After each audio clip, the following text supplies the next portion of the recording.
start. All right, from customer experience to customer excellence, most businesses implement processes that end up creating more frustrating, painful moments during the customer journey. That is 100% a fact. That is something that we've seen. I know you've seen that a lot, Frank, but that's what we end up doing, right? We get into business, we think of, what's the best process that we can put in, and we're thinking of how do we put these processes in that help us do our jobs easier. But what that ends up doing is on the front end, oftentimes it's creating more of a painful, frustrating process for the customer. Maybe the people in the company, maybe that process is working for them, but is it working for the customer? Yes. If it's not working for the customer, you're doing something wrong. So four things you could do here, right?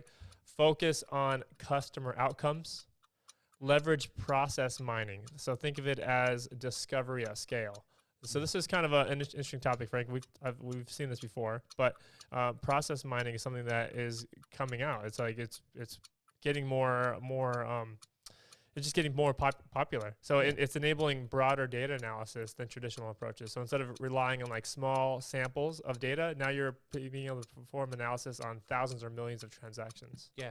I mean, I think you have like 3 data points right there. So you have this process mining as one, right? So it's more of like a systems approach.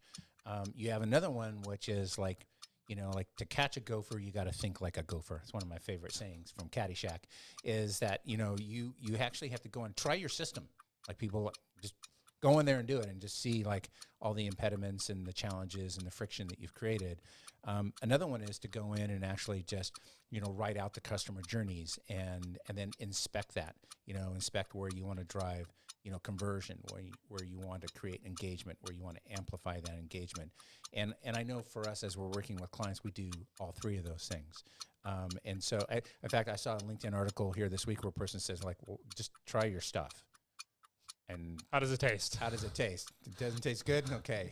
You need to like now start to. Well, yeah, that's leading into point number 3. Like use both human and digital intelligence. Like this is an obvious thing, right? Yes. We can't rely on just digital.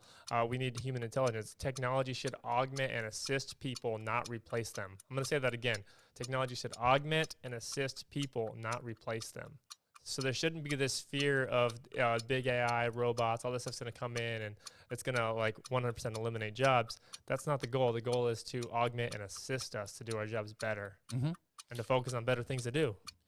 There's a lot of crappy jobs out there, actually, Kyle. That's true. They need to go away, just like a lot of the paradigms. So like that, I mean, this is an age-old thing. Like you can go back 100 years ago and look at the Industrial Revolution and people said like, what are people going to do? Yeah. Well, we'll always find something to do. There's no shortage of things to do. It's just a matter of maximizing where the human talent can oversee and superset over the digital talent, right? That's correct. That's correct.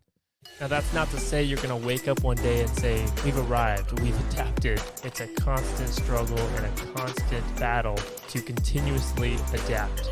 We've adapted. We're there. Here. Yeah. That doesn't exist. Well, there's a great saying that kind of builds on what you just mentioned, which is like, how do you open up a small business? You open up a big one.